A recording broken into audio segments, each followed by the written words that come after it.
justice. Alors,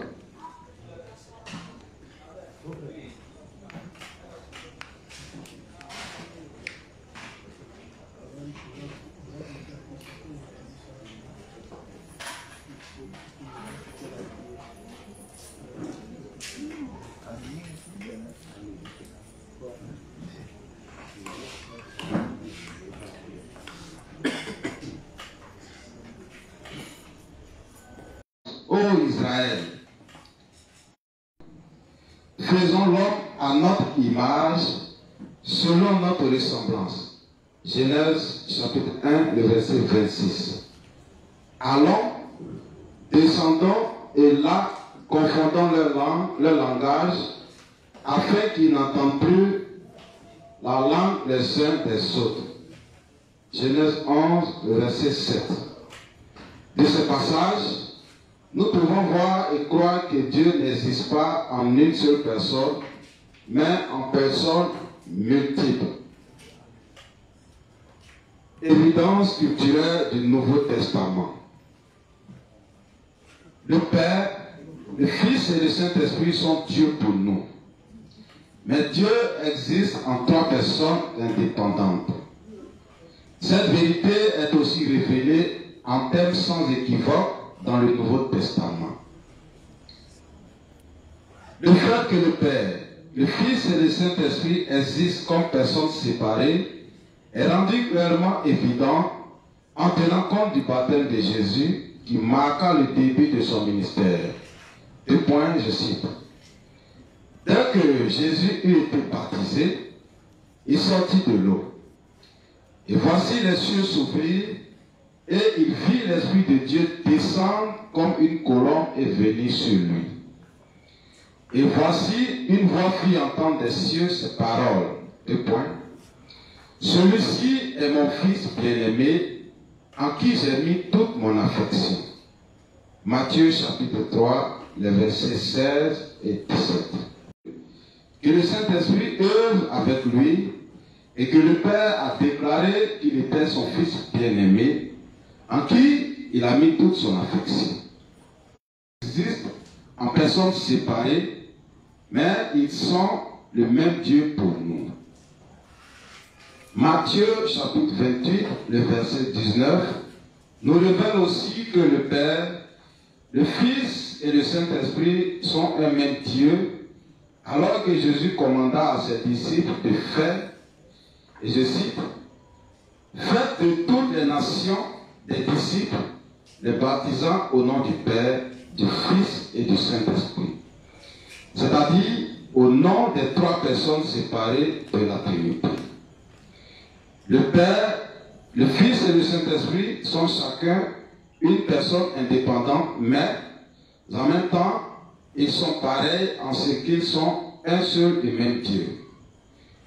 Ainsi, lorsque nous croyons en Dieu, nous croyons en Dieu comme étant une entité unie de trois personnes. Dieu le Père, le Fils et le Saint-Esprit, comme l'affirme la foi chrétienne, est le Dieu existant par lui-même, différent de toute autre divinité. Certaines religions croient que Jésus est seulement l'un des nombreux prophètes, mais ce n'est simplement pas fait. Pour nous, Dieu est le Père, le Fils et le Saint-Esprit. En dépit du fait que cette vérité est facilement et suffisamment attestée par les Écritures, plusieurs ne réalisent pas cela.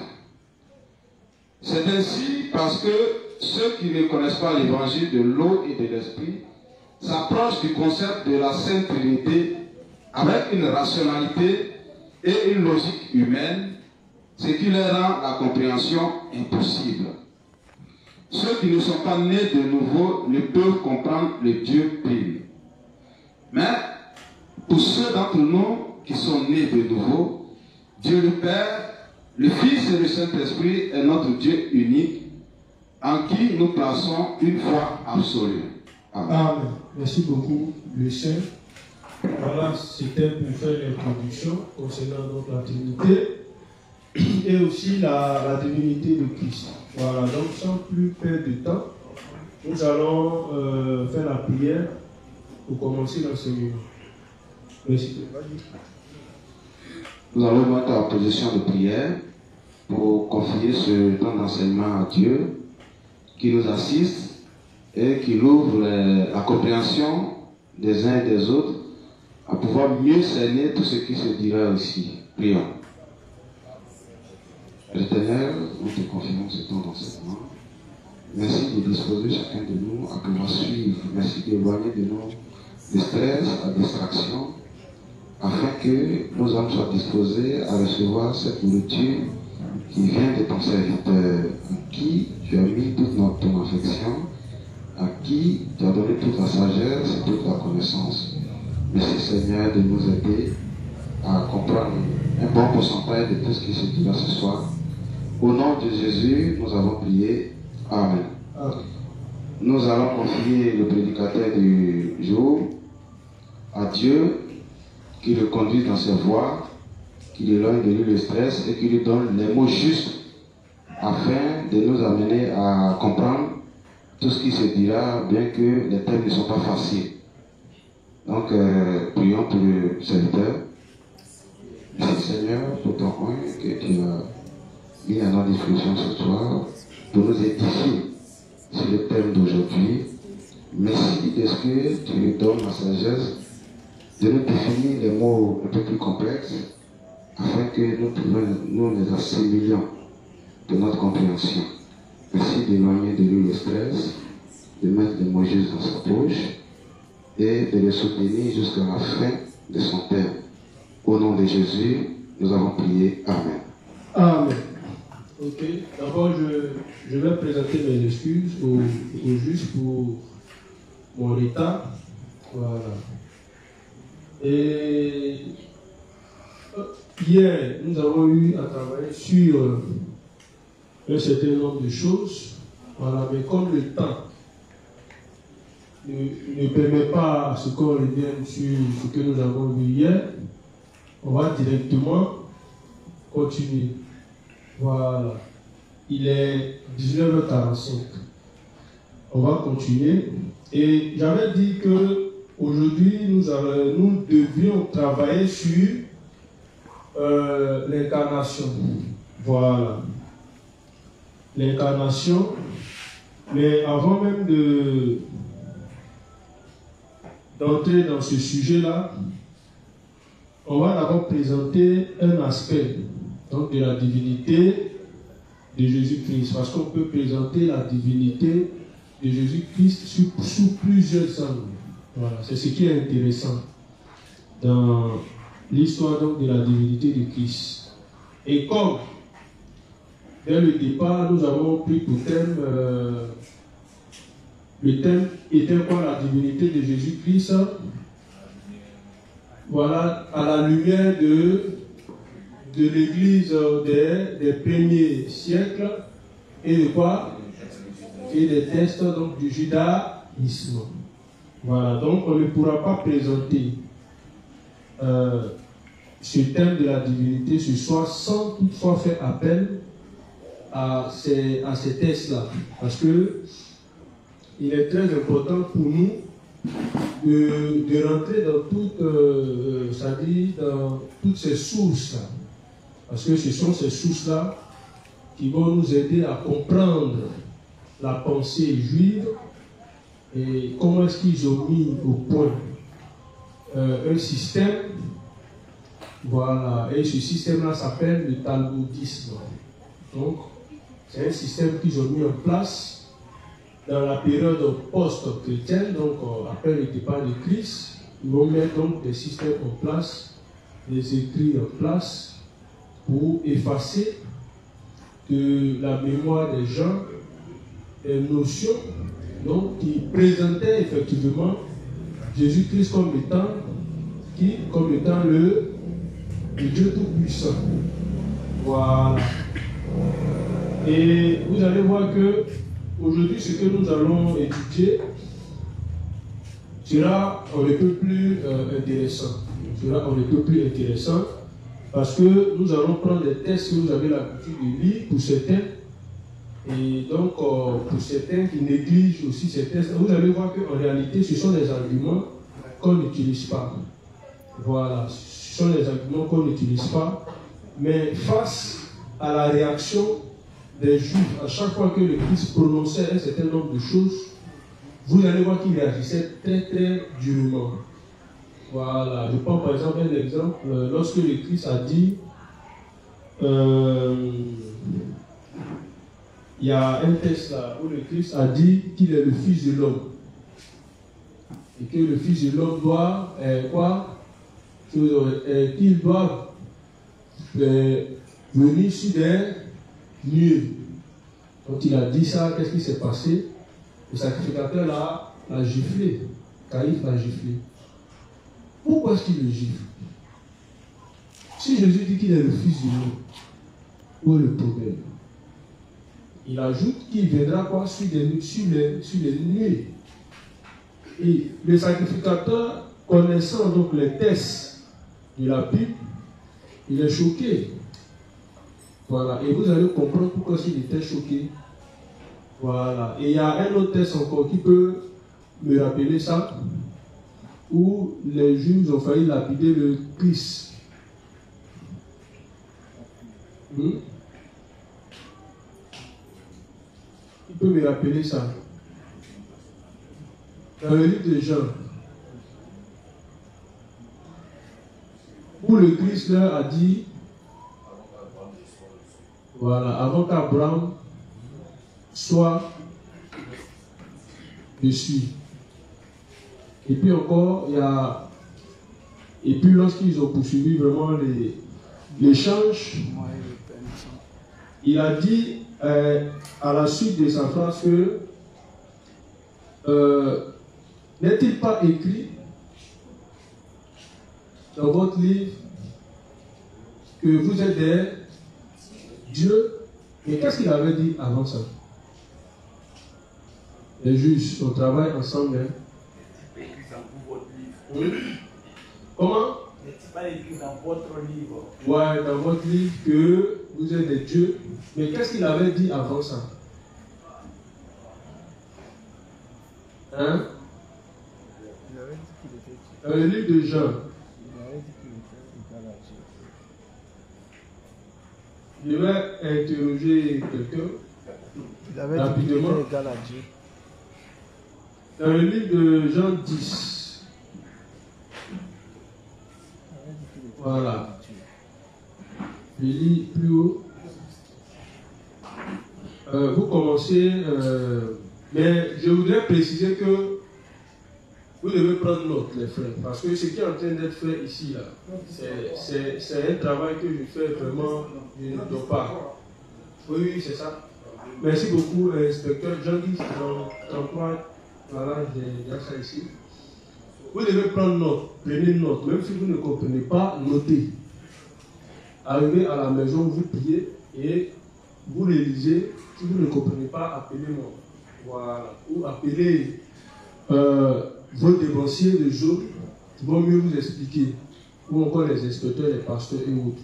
Voilà. Donc vous devez prendre note, c'est très important. Voilà. Parce que je vois qu'il y a des génies ici qui ne prennent pas note. Donc, pendant 2 heures du temps, c'est-à-dire ils retiennent tout en même temps. Vraiment, vous êtes forts. Donc, notez. Voilà. Notez pour vous-même. C'est très bon. Et donc, Jésus dit, voilà, et Jésus se promenait dans le temple sous le portique de Salomon.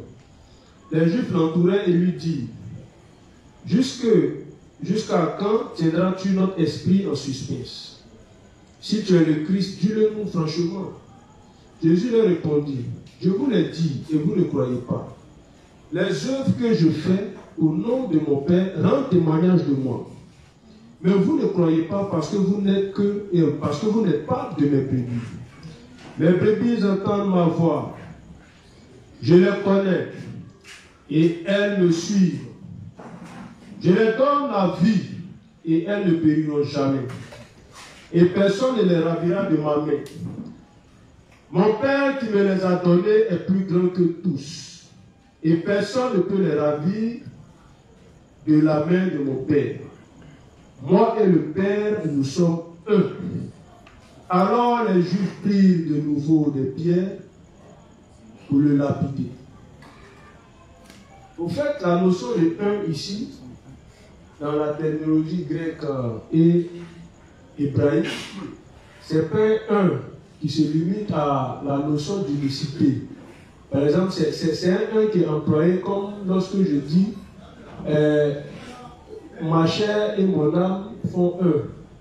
Donc je suis en train de dire que l'ensemble de ce qui me constitue donne un seul être. Donc voilà comment est-ce qu'ils comprennent. Sinon, il y a ceux qui savent, les Juifs sont très intelligents, ils savent qu'il y a des expressions qu'on peut utiliser de façon philosophique. Voilà, quand je dis que moi et le frère Bonaventure, nous sommes un, ça peut expliquer l'idée que nous partageons la même foi. Excusez-moi, ça peut exprimer l'idée que nous partageons la même foi, ou du moins nous sommes assis ensemble et nous travaillons ensemble. Mais eux, ils n'ont pas compris ça, ça dit ainsi. Dans l'expression que le Christ, c'est-à-dire l'expression que le Christ utilise ici, c'est une expression qui désigne une égalité entre lui et le Père. Voilà comment ils comprennent. Comme ils sont très intelligents et incrédules, qu'est-ce qu'ils vont faire? Ils vont prendre encore des pierres pour le lapider. Jésus leur dit, je vous ai fait voir plusieurs bonnes œuvres venant de mon Père. Pour laquelle me lapidez-vous? Écoutez bien, comment est-ce qu'ils ont compris? On ne peut pas dire non que c'est une interprétation. Les Juifs lui répondirent, ce n'est point pour une bonne œuvre que nous te lapidons, mais pour un blasphème. Parce que toi qui es un homme, tu te fais Dieu. Voici comment est-ce qu'ils ont compris. Vous voyez un peu. Donc les Juifs comprenaient donc dans ces paroles-là que le Christ disait tout simplement que je suis Dieu. Voilà. Donc dans la terminologie grecque, c'est clair, c'est évident que le Christ se présentait ici comme étant Dieu. Voilà. Il continue encore. Jésus leur répondit, n'a-t-il pas écrit dans votre loi? J'ai dit, vous êtes des dieux. Donc Dieu avait déjà dit aux Juifs qu'ils étaient des dieux. Donc lorsque les Juifs lui disent que tu te fais Dieu, c'est pourquoi nous te lapidons, est-ce que le Christ a dit non, que c'est faux? Donc il est en train de justifier ses propos en disant que mais il est dit aussi dans votre loi que vous êtes des dieux. Si elle c'est la loi, a appelé Dieu ceux à qui la parole de Dieu a été adressée, et si le futur ne peut être anéanti, virgule, et je fais mon commentaire, Jésus dit quoi? Qui est appelé Dieu? Ceux à qui la parole a été adressée. Donc, si le juste Cédric reçoit la parole et qu'il a cru, Dieu dit que c'est un Dieu, donc un petit Dieu, un petit théos. Le fait de recevoir la parole et d'y croire, c'est-à-dire tu deviens un Dieu. Maintenant, Jésus, il est très intelligent, il est très sage. Il dit, toi tu reçois la parole, Dieu t'appelle Dieu. Maintenant, et lui maintenant qui est la parole, que tu dois recevoir. Donc, qui est-il? Donc, il est Dieu. Voilà. Mais si, vous voyez, j'étais où là? Et celui que le Père a sanctifié et envoyé dans le monde, vous lui dites, tu blasphèmes. Et cela parce que j'ai dit, je suis le Fils de Dieu. Donc, vous voyez ici que les Juifs ils comprenaient les propos du Christ. C'est pourquoi dès qu'il avançait, donc des mots, des phrases, il le lapidait. Parce qu'il leur disait clairement, c'est-à-dire, selon ce mot, qu'il était Dieu. Voilà. Mais là, on pourra rentrer dans une étude pour faire ressortir des mots, etc. Mais je ne vais pas utiliser ça aujourd'hui. Voilà. Il y a un juste qui ne m'a jamais appelé. Mais bizarrement, c'est aujourd'hui que Bonnie m'appelle. Donc, ok. Au fait, il sait que je prêche, mais il veut me poser des questions là. Bon, franchement, il ne faut pas. Donc, c'est compliqué. Je poursuis.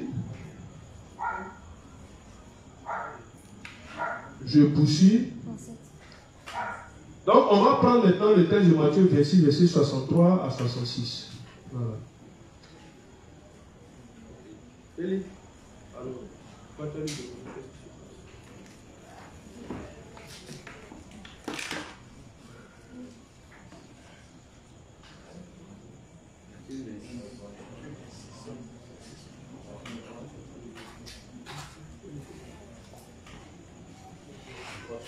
Matthieu 26, verset 63 à 67. Non, oui, c'est ça, verset 63 à 66. 66. Vas-y. Jésus garda le silence. Et le souverain sacrificateur, prenant la parole, lui dit: Je t'adjure par le Dieu vivant de nous dire si tu es le Christ, le Fils de Dieu. Jésus lui répondit: Tu l'as dit. De plus, je vous le déclare, vous verrez désormais le Fils de l'homme assis à la droite de la puissance de Dieu et venant sur les nuées du ciel. Alors le souverain sacrificateur déchira ses vêtements, disant: Il a blasphémé. Qu'avons-nous encore besoin de témoins? Voici, vous venez d'entendre son blasphème. Que vous en semble? Il répondit: Il mérite la mort. Voilà. Amen. Amen. Amen. Amen. Voilà. Jésus dit, je reprends la partie. Voilà. Il dit, Matthieu 26, verset 63.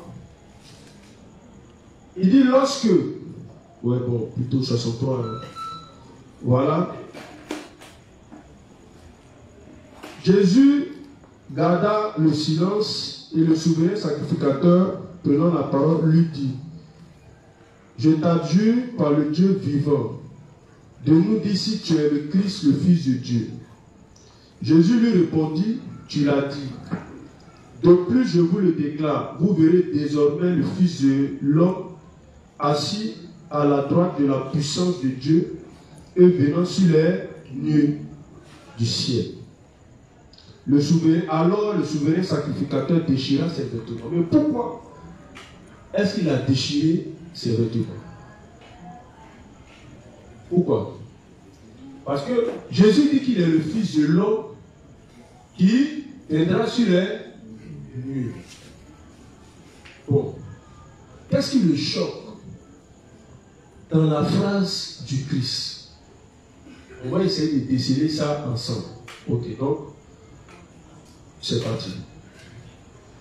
On va prendre le texte de Daniel 7, verset 13, que nous allons lire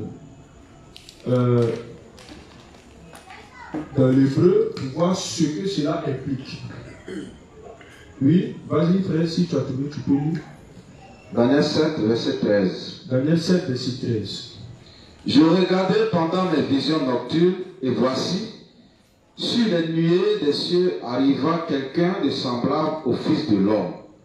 Ok, donc, arriva sur les nuées quelqu'un de semblable au Fils de l'homme. Oui. Il s'avança vers l'ancien des jours. Donc, ici, c'est dit quoi? Il s'avança vers qui? L'ancien des jours. Donc, dans cette version, il est dit qu'il s'avança vers l'ancien des jours. Donc, ici, on a l'impression que quoi? Que le Fils de l'homme, lorsqu'il vient, il fait quoi? Il s'avance devant qui? L'ancien des jours. Voici comment ici c'est traduit dans la version lui c'est quoi? Voyez un peu. Normalement, si le sacrificateur, c'est comme ça qu'il disait la chose, le Fils de l'homme qui vient, et voici l'ancien des jours qui est là, du coup, lui, il n'a pas de problème. Il se dit, ah, voici le Fils de l'homme qui est là, et voici l'ancien des jours. Donc, c'est deux personnes distinctes. Donc, il ne peut pas légiférer pour ça. Mais en réalité, il y a un problème. Vous savez, pourquoi je dis que les Juifs, ils sont méchants, et Paul même l'a dit, c'est que dans la tradition grecque de la Septante, vous allez voir d'abord comment c'est dit. Je vais lire, mais je précise que la Septante, c'est la première traduction de la Bible, c'est-à-dire de l'hébreu et de l'araméen en grec. Mais le texte de Daniel a été écrit, si je ne me trompe pas, en araméen. Voilà. Et dans la première traduction faite par la Septante, j'ai expliqué la Septante ici, c'est quoi? Voilà. La Septante a toutes les traductions qui sont venues après. Ils vont quoi s'appuyer sur la Septante. Parce que ceux qui vont mettre au point la Septante, je l'ai expliqué, c'était des Juifs qui maîtrisaient vraiment la langue grecque, l'hébreu et l'araméen. Donc ils vont les séparer. Ça dit, ils étaient 72, je précise 72. On dit 72. Sinon, normalement, c'est 72.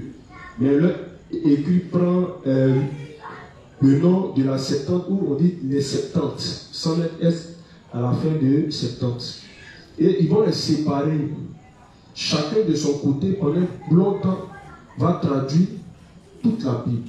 L'Ancien, c'est-à-dire Genèse jusqu'à l'Apocalypse. Là, on est en l'an 270. Voilà. En 270. Et c'est comme ça qu'ils vont traduire pour la première fois la Septante, chose de l'hébreu à chose en grec. Mais le jour qu'ils vont finir de faire la traduction, les rabbins juifs, c'est-à-dire quand ils ont lu, ils n'étaient pas contents. Pourquoi? Parce que c'est des gens qui ont pour habitude de cacher la vérité à qui? Aux hommes.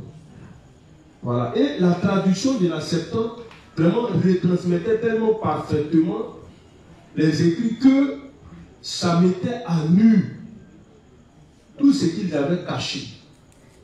Voilà. Et donc, on va lire un peu. Donc, quand ils vont écrire le grec, automatiquement, les rabbins juifs aussi vont recruter une personne du nom d'Aquila. Voilà. Et Aquila aussi, dans le livre, ça dit dans sa traduction appelée Théodosien, il va faire en même temps une traduction parallèle. Et lui, dans la traduction, comme il était influencé, parce que Aquila, ce n'est pas un nom juif, c'était un grec, mais c'est-à-dire qui avait, c'est-à-dire un prosélyte. C'était un prosélyte, c'est-à-dire un non juif qui avait accepté le judaïsme. Donc c'est comme ça que lui aussi, il va faire sa traduction à part. Et lui, dans sa traduction, qu'est-ce qu'il va faire? Il va faire en sorte que tout ce qui annonce donc le Messie en tant que Dieu sera omis. Ou il va changer les phrases. Sous la supervision de qui? Des rabbins juifs. Voilà, parce qu'ils ne pouvaient pas accepter que les gens voient donc dans la figure du Christ le Messie étant Dieu.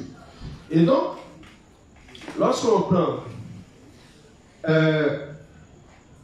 la Septante à la page 273 que mon frère va lire, voilà. Donc voici la version, c'est-à-dire on appelle la Septante ou logé, Old Greek, c'est en anglais qui veut dire l'ancien grec. Donc dans l'ancien grec, voici ce qui est dit ici. Lui, tu lis ici, voilà la version française. Vas-y, lis. Lui, ici, oui. Non, pas ici. Ici, c'est.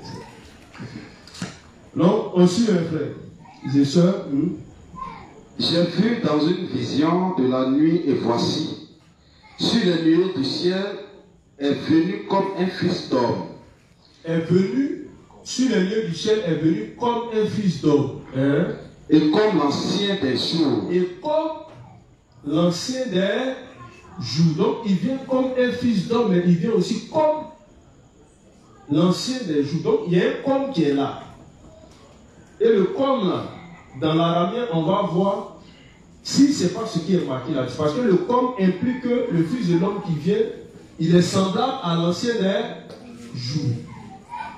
Donc il est égal à l'ancien des jours. Donc le fils de l'homme qui vient, automatiquement, le texte nous laisse entendre qu'il est Dieu lui-même. Donc comme Caïphe, il sait bien que c'est ce qui est écrit, il le gifle. Parce que le fils de l'homme de chose Daniel, c'est lui qui est l'ancien des jours, c'est lui qui est Dieu. Donc ils se sont obligés de le gifler. Maintenant, on va voir la version de Théodosien. Au 74, 274, il est ici. Oui, vas-y. Je considérais cette vision de la nuit.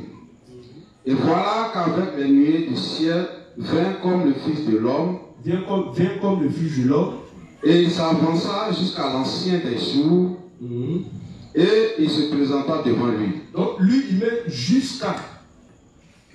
Donc il s'avança jusqu'à l'ancien des jours. Or, dans l'ancien grec, il est traduit par quoi? Par comme. Donc, l'ancien grec, la Bible, l'ancien grec vient avant quoi? La version de Théodosien. Voilà. Et il y a des choses que je ne pourrais pas dire parce que ça veut dire qu'il y a des écrits même qui incriminent même la version de Aquila.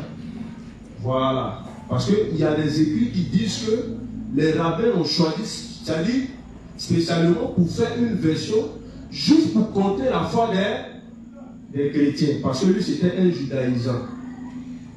Voilà. C'était un judaïsant. Donc lui, c'est-à-dire il part déjà avec c'est-à-dire avec un parti pris simplement. Or les 72, on les a carrément séparés. Voilà. Et c'était des érudits qui maîtrisaient vraiment les textes. Voilà. Et voici lui ce qu'il dit ici. Il dit il s'avança jusqu'à l'ancien des jours. Donc pour comprendre réellement quel est le sens, est-ce que c'est jusqu'à ou c'est comme l'ancien des jours, c'est simple. Qu'est-ce qu'on fait les frères? Hein? On est obligé de rentrer dans l'aramien parce que l'aramien, je vous explique, l'aramien, ça ressemble, c'est une langue qui ressemble à quoi? À l'hébreu. Mais comment est-ce que l'aramien est né? Lors de la déportation des Juifs à Babylone, quand ils sont partis là-bas, c'est l'hébreu qu'ils parlaient. Mais arrivés là-bas, ils ont trouvé une langue. Et cette langue-là, ce n'était pas l'aramien, hein, mais à force de vivre, de s'assimiler à eux, l'hébreu va se mêler à leur langue, à la langue qu'ils ont trouvée là-bas. Et c'est ce qui va donner quoi? L'aramien. Donc c'est comme des bébés qui viennent vivre chez les Baoulés.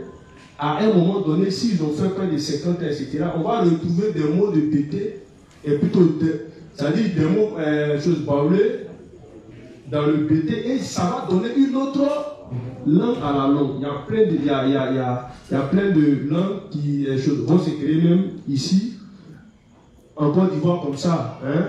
Voilà, et c'est pareil. Donc lorsqu'ils reviennent de la déportation avec les Jérémie, les Ézéchiel et autres, la langue qu'ils parlent, c'est plus l'aramien.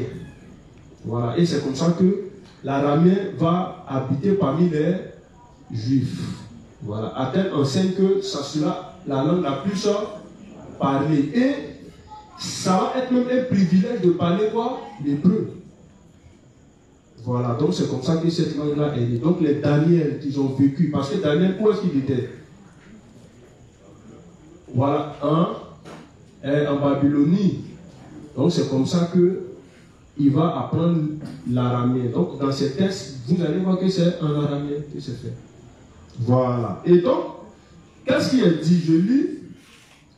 Waharu im anane, shmayak bar, enash, ate, ava, ve, ha. Donc, c'est pas V, il y a le sheva en bas du bet, ou bien du vet. Du vet, donc c'est hat, atik, yomaya, nta, ukdamohi. Le mot hat, on dit hat ici, c'est là où il y a eu le problème dans la traduction. Voilà. La septante va traduire par quoi? Par comme, et l'autre va traduire par vers ou bien jusqu'à. Donc, ça dit le Fils de l'homme va vers l'ancien des jours ou jusqu'à l'ancien des jours. Donc, c'est une grande différence. Le fait qu'il parte vers l'ancien des jours, ça marque déjà dans l'esprit que non, il y a l'ancien des jours à part et il y a le Fils de l'homme à part. Mais quand le corps est positionné, ça signifie qu'il est égal. Donc, ça va rejoindre un texte de Philippiens 2. Verset 6 à 7, 8, où il est dit quoi? Toi, qui peut réciter ça? Moi. Ayez en vous les sentiments qui étaient en Christ, lequel n'a pas regardé en ce qu'il était égal. Il y a une égalité entre le Père et sa parole, le Logos. Voilà. Un homme qui a lu sa parole, quand tu insultes une personne, ou bien s'il porte plainte, ça veut dire que on n'enlève pas chose, ta parole de toi pour dire, bon, comme c'est ta parole qui est sortie, donc, ça veut dire qu'on condamne ta parole. Mais c'est toi-même qu'on va prendre plutôt pour te condamner. Payer ta parole, c'est toi. Voilà. Donc, c'est un peu ça. Et le mot hâte, ça va vraiment, ça dit, ça sera la base de la différence entre les deux versets. Mais pour comprendre ça, c'est simple. Qu'est-ce qu'on fait? C'est dans le livre de Daniel. Daniel, dans son élan, en parlant du Fils de l'homme, dans le livre de Daniel 7, verset 13, il va utiliser le même mot, hâte, ou hâte, ou même vihad.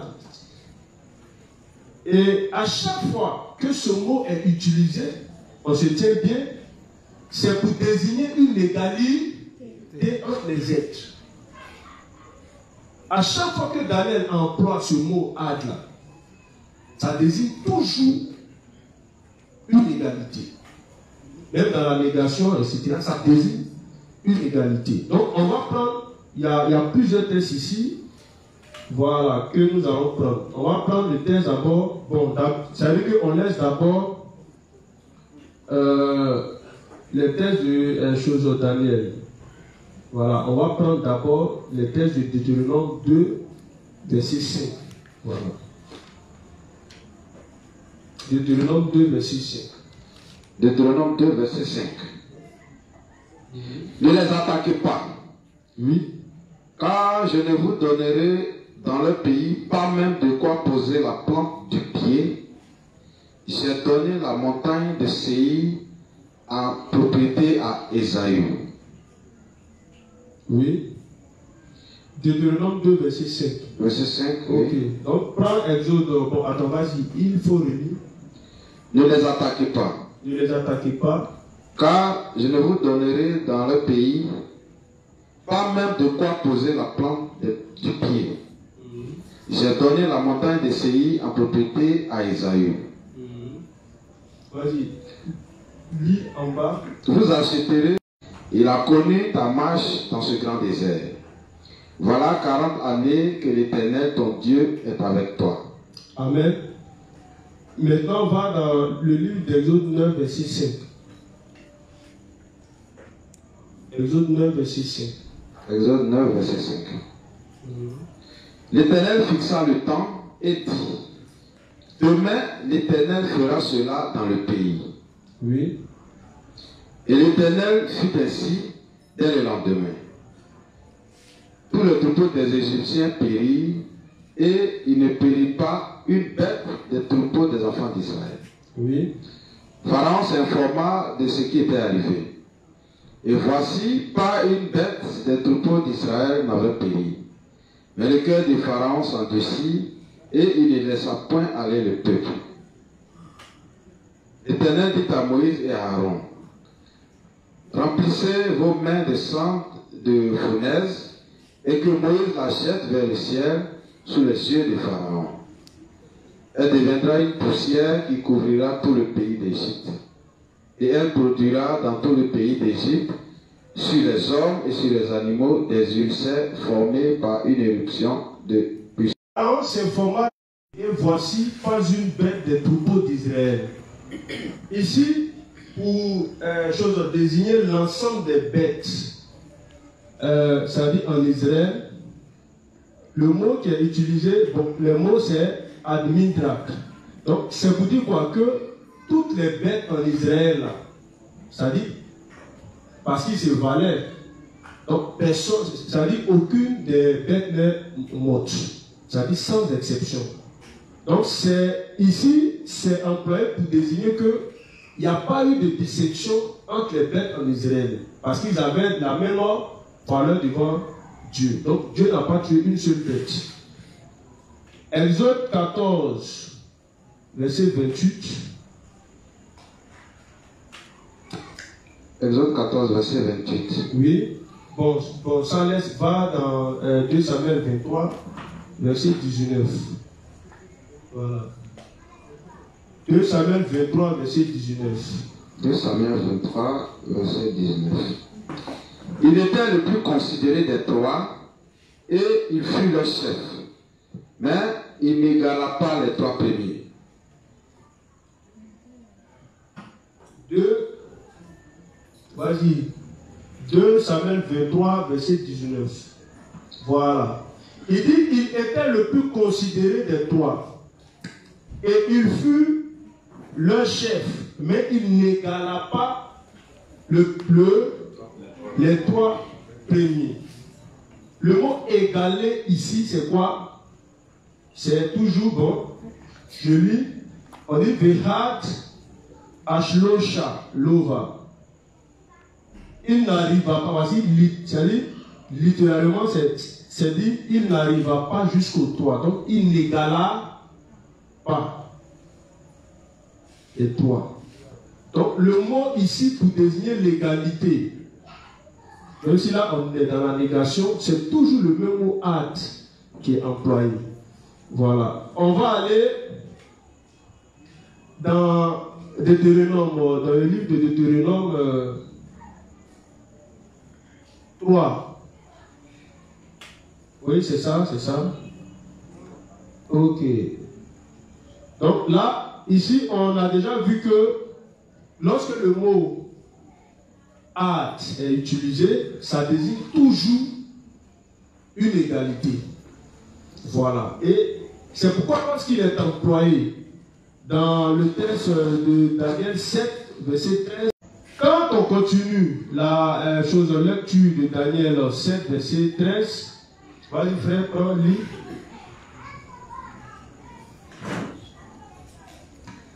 Daniel 7, à partir du verset 13. Oui. Je regardais pendant mes visions nocturnes, oui. Et voici, sur le milieu des cieux arriva quelqu'un de semblable à un fils de l'homme. Oui. Il s'avança vers l'ancien des jours, oui. Et on le fit approcher de lui. Oui. On lui donna la domination, la gloire et le règne. Et tous les peuples, les nations et les hommes de toutes langues le servirent. Voilà, on dit que les peuples et les quoi? Et les nations de toutes langues le servirent. Donc, toutes les nations et toutes les langues doivent quoi? Toutes les nations vont servir qui?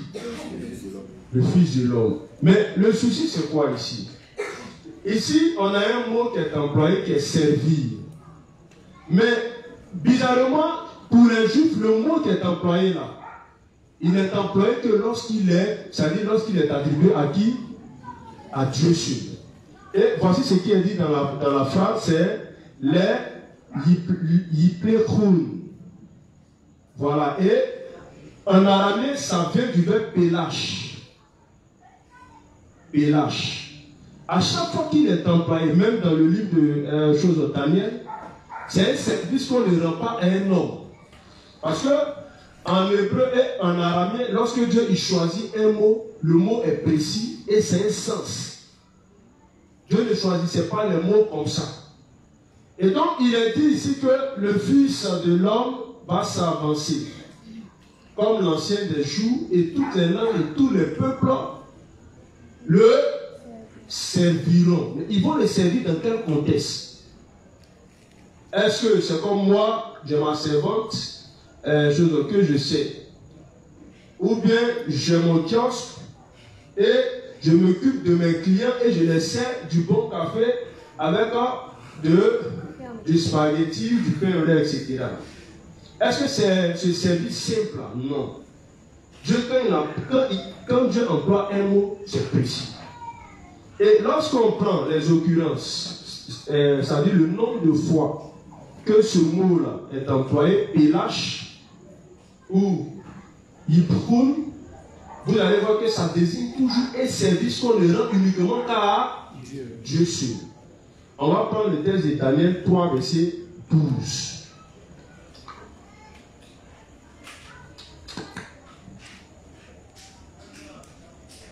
Daniel 3, verset 12. Oui.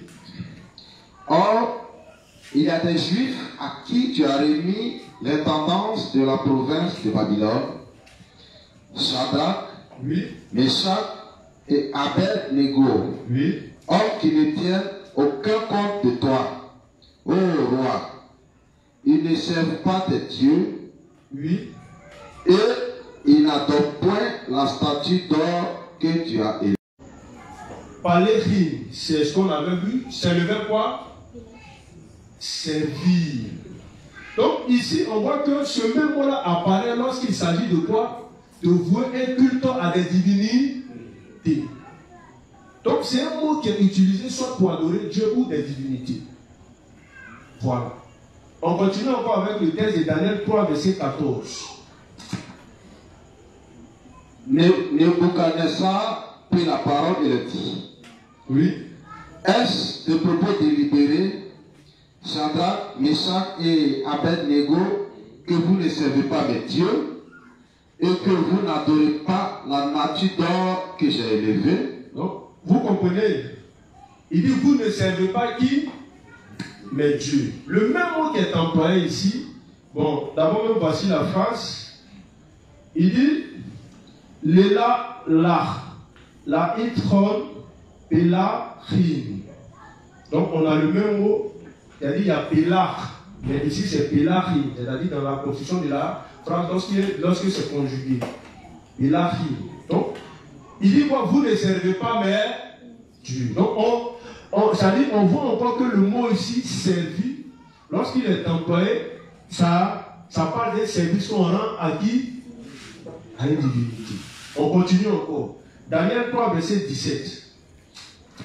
Daniel 3, 17. Oui. Voici, notre Dieu que nous servons peut nous délivrer de la fournaise ardente. Oui. Et il nous délivrera de ta main, ô roi. Donc notre Dieu, ça c'est maintenant c'est les juges qui parlaient.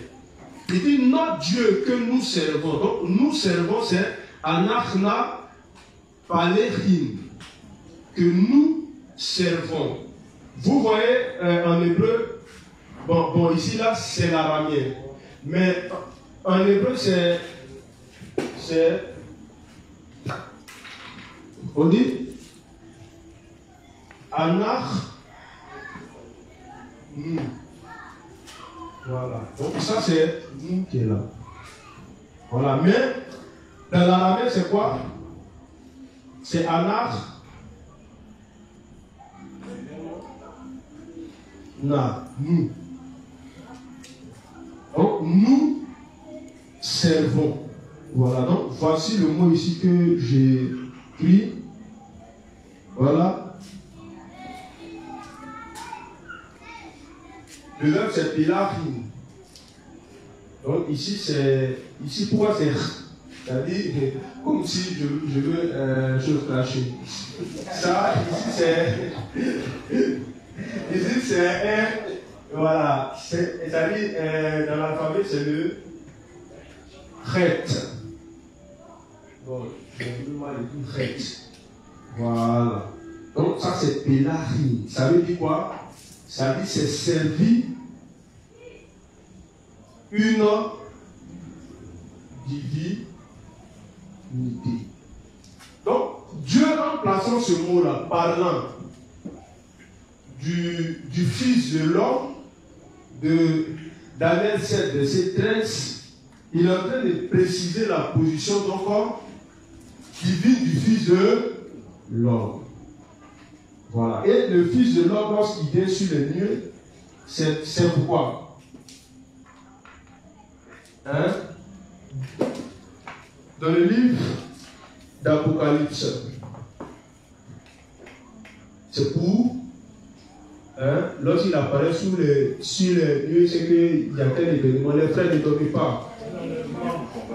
Là, l'enlèvement. Mais, ça dit, avant de revenir sur les occurrences, c'est-à-dire quand on parle d'occurrence, c'est le nombre de fois que le mot est employé dans la Bible, notamment dans Daniel.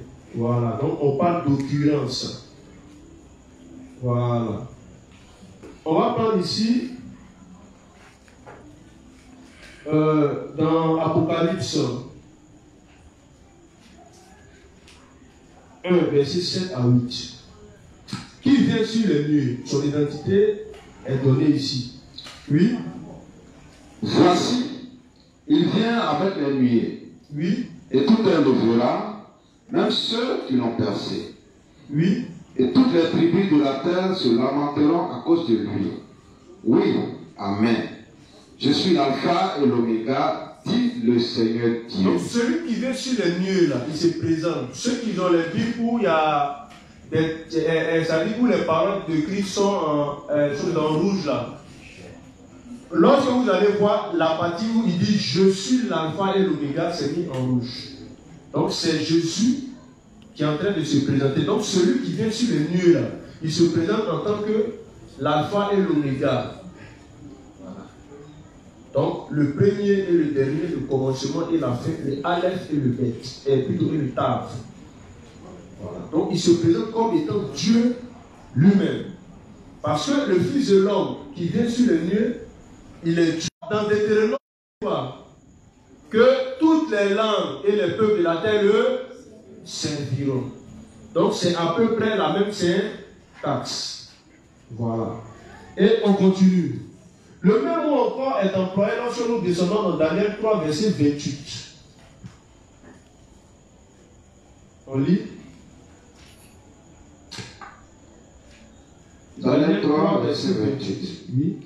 Nebuchadnezzar prit la parole et dit: Béni soit le Dieu de Shadrach, de Meshach et d'Abed-Nego, lequel a envoyé son ange et délivré ses serviteurs qui ont eu confiance en lui et qui ont violé l'ordre du roi et livré leur corps plutôt que de servir et d'adorer aucun autre Dieu que leur Dieu. Pour ça, on avait déjà lu, non? Voilà. Donc, il dit, ils ont refusé quoi? De servir et d'adorer leur Dieu. Le même mot qui est mis pour servir aussi, c'est le verbe pilar. C'est le même mot. Toujours. On peut voir ça encore dans Daniel 6, verset 20, dans Daniel 7, verset 27, dans Esdras 19, dans Esdras plutôt 7, verset 19. Voilà. On peut voir que ce même mot-là, parlant de servir, est employé. À chaque fois que c'est employé, ça désigne un service qu'on rend aux divinités ou à Dieu. Voilà.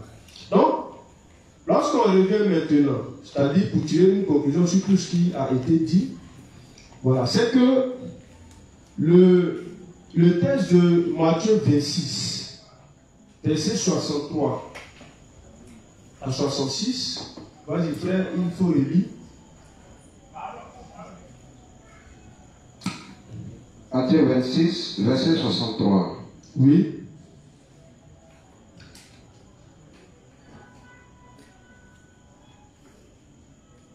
Jésus garda le silence.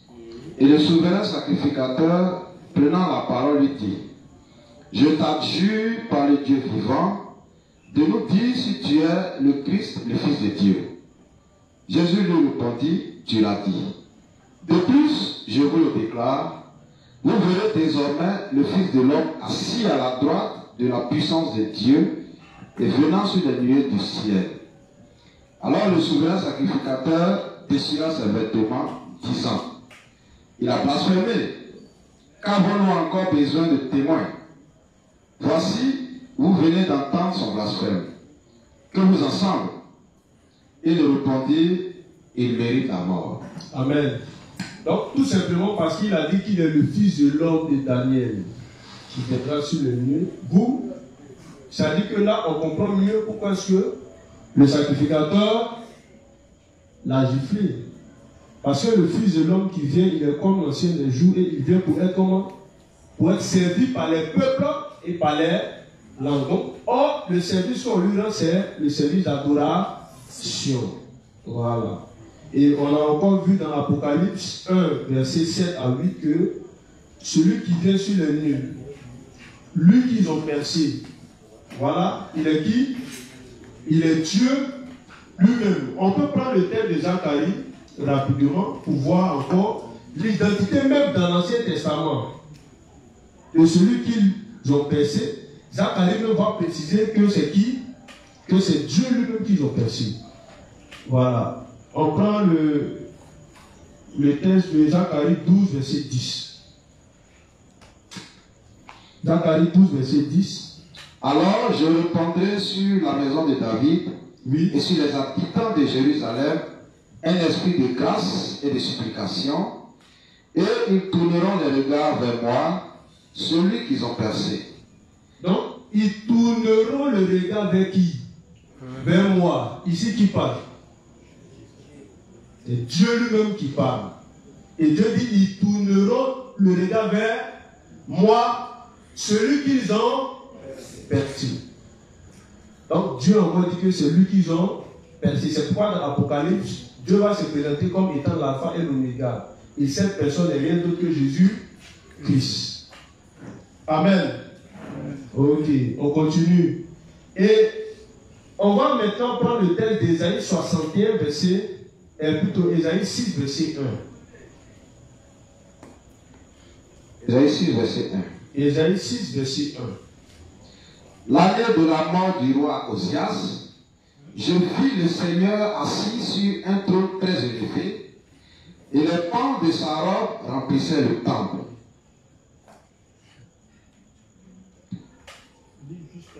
Okay. Des séraphins se tenaient au-dessus de lui. Ils avaient chacun 6 ailes. 2 dont ils se couvraient la face, 2 dont ils se couvraient les pieds, et 2 dont ils se couvraient pour voler. Donc ils te servaient pour voler.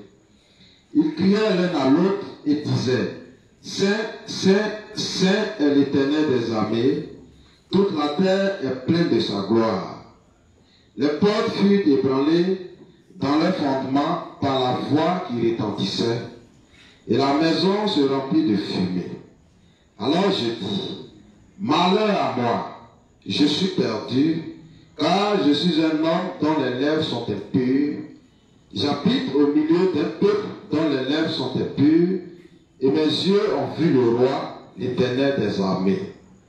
Mais l'un des séraphins vola vers moi, tenant à la main une pierre ardente qu'il avait prise sur l'autel avec des pincettes.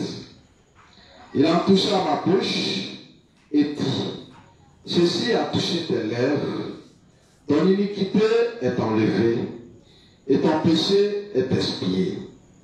J'entendis la voix du Seigneur disant: Qui enverrai-je et qui marcherait pour moi? Je répondis: Me voici, envoie-moi. Ok, donc avant qu'il ne poursuive, je ne sais pas si vous comprenez un peu. On a Ésaïe qui dit qu'il a aperçu qui? Hein? Il dit qu'il a aperçu l'Éternel. Et quoi encore? Il dit il a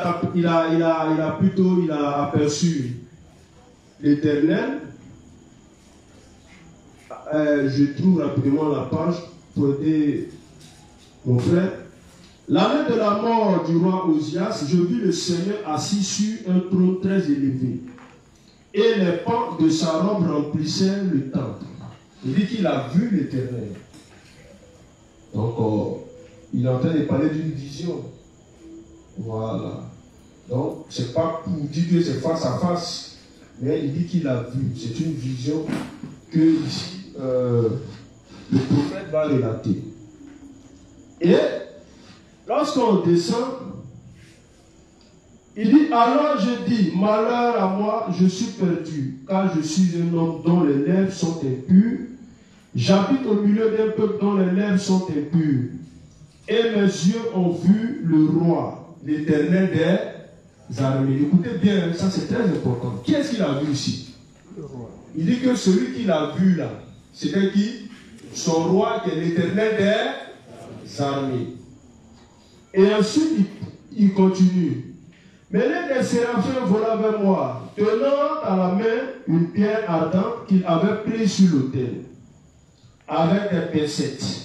Et il toucha ma bouche et dit, ceci a touché tes lèvres, ton iniquité est enlevée et ton péché est expié. Et au verset 8, l'Éternel qui l'a vu lui dit quoi? On ne dort pas en classe. J'entendis la voix du Seigneur disant, qui enverrai-je et qui marchera pour nous? Donc, on est dans une relation entre Dieu qui parle, l'Éternel qui parle avec Isaïe. Isaïe, c'est un prophète, il a des visions, etc. Et dans ce texte, il est en train de nous parler d'une vision qui est extraordinaire. Il dit, il a vu l'Éternel. Et l'Éternel va s'adresser à lui. Mais je vais envoyer qui pour parler à ces gens-là? Vas-y, frère. Il dit alors, va et dis à ce peuple, vous entendrez et vous ne comprendrez point. Retenez ça. Et l'Éternel qui l'a vu, la gloire de l'Éternel qui l'a vu, s'exprime ainsi. Est-ce que vous comprenez un peu? S'exprime ainsi en disant, vous entendrez, il dit de dire à ce peuple, vous entendrez et vous ne comprenez point. Vous verrez et vous ne saisirez point.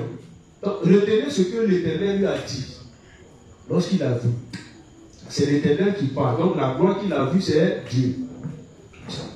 Continue. Rends insensible le cœur de ce peuple. Oui. Endurcis ses oreilles. Oui. Et bouche-lui les yeux pour qu'il ne voie point de ses yeux, n'entende point de ses oreilles. Point plutôt. Pour qu'il ne voie point de ses yeux, pour qu'il n'entende point de ses oreilles. De ses oreilles. Ne comprenne point de son cœur. Son cœur. Ne se convertisse point et ne soit point guéri. Amen. On s'arrête là. Donc, Ésaïe voit la gloire de l'Éternel. Et lorsqu'il voit sa gloire, la sœur, il voit la gloire de l'Éternel. Et lorsqu'il voit sa gloire, voici ce que l'Éternel va lui dire. Il dit, il faut aller dire à ce peuple-là qu'ils vont entendre. Mais qu'ils ne vont pas quoi? Comprendre. Qu'ils vont quoi? Voir. Et ils ne vont pas quoi? Saisir. Voici le message que l'Éternel lui a dit. Donc on garde ça. N'oubliez pas. Et on va voir qui était cette personne-là. Qui est l'Éternel ici qui l'a vu? Quelle est cette gloire qu'il a vue? Et qui s'est adressé à lui. On sait que c'est l'Éternel, mais on va donner son identité. On va prendre le texte de Jean 12, verset 23 à 41. Donc, ça va nous permettre de faire une synthèse avec ce qu'on a vu tout à l'heure. Voilà.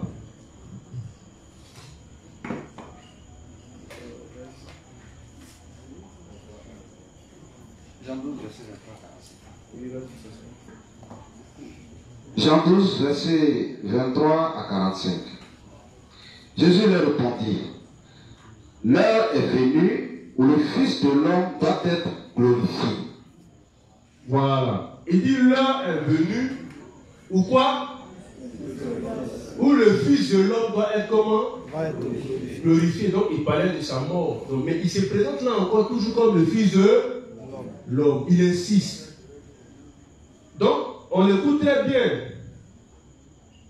Jésus a dit, Père, glorifie-moi de la gloire que j'avais auprès de toi avant que le monde soit. Donc Jésus il est en train de parler de sa préexistence. Il dit, glorifie-moi, Père, glorifie-moi de la gloire que j'avais auprès de toi avant que le monde soit. Donc il présente cette gloire. Et ici, il va se présenter comme étant le Fils de l'homme. Et il demande quoi? Vas-y. En vérité, je vous le dis, si le grain de blé qui est tombé en terre demeure, il reste seul. Mais s'il meurt, il porte beaucoup de fruits. Voilà. Donc il disait qu'après sa mort, c'est en ce moment-là que les nations allaient quoi? C'est-à-dire, voilà. Croire en masse en lui. C'est ce qu'il est en train de dire. Parce que quand vous remontez dans le contexte, c'était des étrangers qui voulaient s'adresser à lui. Et les apôtres sont partis lui dire qu'il y a des étrangers qui veulent te parler. Je ne sais pas si c'est des Grecs ou des... Et c'est dans ce même... C'est dans ce carnaval qui va faire ce discours. Vas-y. Donc, il se présente d'abord comme le Fils de l'homme. Donc, on a déjà vu dans le livre de Daniel 7, verset 13, que le Fils de l'homme, il est comme avec le mot hâte, qui est employé pour dire qu'il est comme l'ancien des jours et qu'il sera servi avec le verbe qui est utilisé qui est pélage. Donc ils avaient le Fils de l'homme est servi comme étant Dieu, voilà, lui-même. Donc d'abord il commence en se présentant comme le Fils de l'homme. Oui, vas-y. Celui qui aime sa vie la perdra. Oui. Et celui qui aime sa vie en ce monde la conservera pour la vie éternelle. Donc n'oubliez pas le texte d'Ésaïe 6 qu'on vient de lire.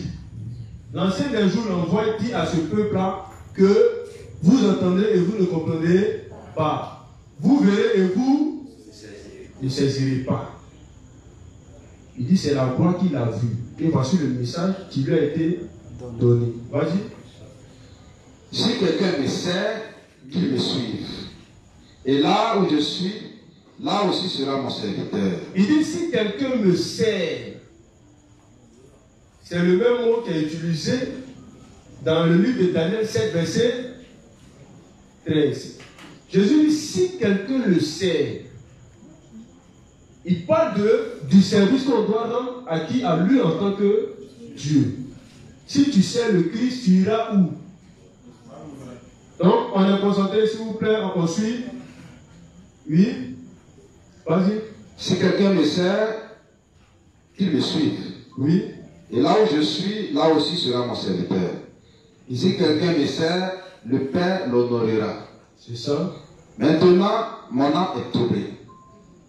Et que dirais-je? Père, délivre-moi de cette heure. Mais c'est pour cela que je suis venu jusqu'à cette heure. Oui. Père, glorifie ton nom. Et une voix vient du ciel. Je l'ai glorifié et je le glorifierai encore. Amen. La foule qui était là et qui avait entendu disait que c'était un tonnerre. Ils n'ont pas compris. C'est comme quand l'évangile de l'esprit est prêché et que les gens sont incrédules, c'est tonnerre qu'ils entendent. Ils n'entendent, ils ne comprennent rien. Voilà, vas-y. Dieu disait, un ange lui a parlé. Oui. Jésus dit, ce n'est pas à cause de moi que cette voix s'est fait entendre. C'est ça. C'est à cause de vous. Maintenant a lieu le jugement de ce monde. Maintenant le prince de ce monde sera jeté dehors. Et moi, quand j'aurai été élevé de la terre, j'attirerai tous les hommes à moi. Donc Jésus dit, lorsqu'il sera élevé de la terre, il va faire quoi? Est-ce qu'Abraham peut dire, quand moi je serai élevé, il va attirer tous les hommes à moi. Bon. S'il dit ça net, Dieu dit toi, tu n'es pas. Dieu le tue en même temps. Donc rapidement. Que tu es un incrédule. Tu n'es plus le père de la foi. Rapidement. J'allais dire que Dieu le démène de sa position de prophète. Parce que qui es-tu? Vous dites que tu seras élevé, tu vas attirer tous les hommes à toi. Or, normalement, tous les hommes doivent être attirés à qui? Donc si Jésus dit qu'il va attirer tous les hommes à lui, il est en train de dire qu'il est tout simplement Dieu. Oui. En parlant ainsi, il indiquait de quelle mort il devait mourir. C'est ça. La foule lui répondit, nous avons appris par la loi que le Christ demeure éternellement. Donc, les gens disent, ah mais nous on a appris que le Christ demeure éternellement. Dans la terminologie grecque, quand ils disent nous avons appris que le Christ demeure éternellement, ils sont en train de dire tout simplement que nous là, dans la loi, on nous a toujours dit que l'éternel là, que le Christ est l'éternel. Simplement. Donc ils savaient ça. Eux, on leur a toujours enseigné que le Christ, c'est lui qui est éternel. Parce que demeurer, veut dire que tu es dans le temps éternellement. Tu restes éternellement. Tu es éternel. Simplement. Vas-y. Nous avons appris par la loi que le Christ demeure éternellement. C'est ça. Comment donc dis-tu, il faut que le Fils de l'homme soit élevé? Qui est ce Fils de l'homme? Donc, et puis il y a quelque chose qui est extraordinaire, c'est que ils disent nous avons appris que qui? Le Fils de l'homme demeure éternellement. Et plutôt le Christ demeure éternellement. Maintenant, ils lui disent quoi encore? Vas-y. Comment dis-tu, il faut que le Fils de l'homme soit élevé? Qui est ce Fils de l'homme? Donc, en même temps, les Juifs même assimilent qui? Le Christ au Fils de... Parce qu'ils ont la connaissance que le Fils de l'homme, c'est lui qui est le Christ. Et que le Fils de l'homme, là, demeure éternellement. Il est Dieu. Et ils savent ça. Donc, le Christ, il ne peut pas dire ça. Et ils attendent ça depuis longtemps. Et puis, là, vient... En beaucoup simplement, il n'est pas trop beau d'ailleurs, et puis lui va leur dire ça. Eux ne comprennent pas, non. C'est pourquoi ils vont lui poser la question encore. Vas-y, reprends. La question fait. La foule lui répondit, Oui. Nous avons appris par la loi que le Christ demeure éternellement. C'est ça. Comment donc dis-tu, il faut que le Fils de l'homme soit élevé? Oui. Qui est ce Fils de l'homme? Qui est ce Fils de l'homme? Parce qu'eux, ils sont en train de le chercher. Ils ont déjà les caractéristiques du Fils de l'homme. Nous, on sait que le Fils de l'homme, c'est lui qui est le Christ et qui demeure éternellement. Mais c'est qui au juste? Or, c'est lui-même qui est en face de lui. Il parle. Mais ça prend encore. Vas-y, frère. Jésus leur répondit, Oui. La lumière est encore pour un peu de temps au milieu de vous. Amen. Marchez pendant que vous avez la lumière, Oui. afin que les ténèbres ne vous surprennent point. Celui qui marche dans les ténèbres ne sait où il va. Oui, ça c'est Mohammed. Pendant que vous avez la lumière, croyez dans la lumière, afin que vous soyez des enfants de lumière. C'est ça. Jésus dit ces choses, puis il s'en alla et se cacha loin d'eux. Écoutez la suite. Malgré tant de miracles qu'il avait fait en leur présence, Oui. ils ne croyaient pas en lui. Malgré tant de miracles qu'il avait fait, il ne croyait pas en lui. Donc le lui est mis pour qui? Pour qui? Jésus. Donc il ne croyait pas en Jésus-Christ. Le lui est mis pour Jésus-Christ, qui est le Christ, qui est le Fils de l'homme. Il ne croyait pas en lui. Donc on garde ça dans la tête. Le lui est mis pour Jésus-Christ. Voilà. Vas-y. Malgré tant de miracles qu'il avait fait en leur présence, ils ne croyaient pas en lui. Oui. Afin que s'accomplisse la parole qu'Ésaïe, le prophète, a prononcée. Seigneur, qui a cru à notre prédication. Seigneur, donc Ésaïe avait annoncé ça où? Dans le livre d'Ésaïe 6, verset 1 jusqu'au verset 13. Oui. Et À qui le plan du Seigneur a-t-il été révélé? Donc on a Ésaïe 53, on a Ésaïe 6, verset 10 et on a d'autres textes encore qui sont là. Oui, vas-y. Aussi, ne pouvait-il croire parce que Ésaïe a dit encore. Ésaïe avait déjà dit dans le livre d'Ésaïe 6, après le verset 10, qu'est-ce qu'il avait dit là-bas? Il a aveuglé leurs yeux. Il a aveuglé leurs yeux. Il a endurci leur cœur. Il a endurci leur cœur. De peur qu'ils ne voient des yeux. De peur qu'ils ne voient des yeux. Qu'ils ne comprennent du cœur. Qu'ils ne comprennent du cœur. Qu'ils ne se convertissent. Qu'ils ne se convertissent. Et que je ne les guéris. Et que je ne les... Donc c'est la même... Ça dit que c'est la prophétie qui était annoncée dans Ésaïe 6, verset 10, après ce que je vous ai dit de retenir. Mais Ésaïe avait vu la gloire. C'est l'Éternel qui lui avait dit ça. Maintenant, lis la suite. Ésaïe dit ces choses. Ésaïe dit ces choses. Lorsqu'il vit sa gloire et qu'il parla de lui. Il parla de qui donc? Quelle est la gloire? C'est la gloire de qui il a vu. La serpente dit, voici comment c'est traduit dans, voilà, c'est-à-dire en français ici. Il dit, ces paroles, Ésaïe les a prononcées parce qu'il avait vu la gloire de Jésus. Et c'est de lui qu'il parlait. Donc, Ésaïe 6, verset 1, 10 à 13, qui est-ce qu'il avait vu? L'apôtre nous dit quoi? Il avait vu la gloire de Jésus. Et Jésus lui avait dit, il faut aller dire aux hommes là que ils vont leur parler, ils ne vont pas entendre. Ils vont voir et ils ne saisiront rien. Donc l'Éternel qu'il a vu plus haut, c'est qui? C'est Jésus-Christ. Donc, c'est ce qu'on va appeler la théophanie, c'est ce qu'on va appeler l'incarnation. Et Jésus-Christ, il s'est toujours présenté depuis la Genèse, dans le livre 43. Le révérend va nous dire que c'est le Christ qui était Melchisédek. Voilà, donc demain, lorsqu'on reviendra, on va parler maintenant de l'incarnation. Et Dieu, du Mashiach, dans l'Ancien Testament. Comment est-ce qu'il est apparu? À qui? À Abraham. Lorsqu'il dit, Abraham, à quoi? Abraham a vu mon jour et il s'est réjoui. On va voir cela implique quoi? C'est quel jour qu'il a vu? Voilà. Le Christ, il va apparaître à maintes reprises dans la Bible. Et il sera adoré. Voilà, donc, je ne serai pas long aujourd'hui. On a fait peut-être 1 heure et quelques de choses de travail. Donc, je vais m'arrêter là pour aujourd'hui. Voilà, on continue demain. Ok, merci. Le frère va faire la prière d'abord. Ou bien, vous n'en laissez pas aussi ça.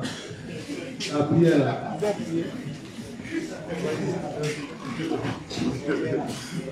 D'accord, nous allons dire merci à Dieu pour ce temps d'enseignement. Merci, on va lui dire merci parce que il a veillé sur nous, il a permis que tout se passe bien et qu'il accompagne chacun dans son domicile, qui nous donne encore la force de ruminer et d'être unis à tous les rassemblements des justes. Prions. Et les justes, nous te disons merci pour ce temps d'enseignement. Merci de ce que tu nous as enseigné, tu nous as édifié par la bouche de ton saint serviteur. Merci de ce que tu as disposé chacun de nous à comprendre selon son niveau ce qu'il devait comprendre et de nous aider à ruminer encore et encore ta parole. Merci d'accompagner chacun dans son domicile, de nous donner encore la force de revenir ici demain ainsi qu'à tous les rassemblements des saints afin de grandir dans la foi.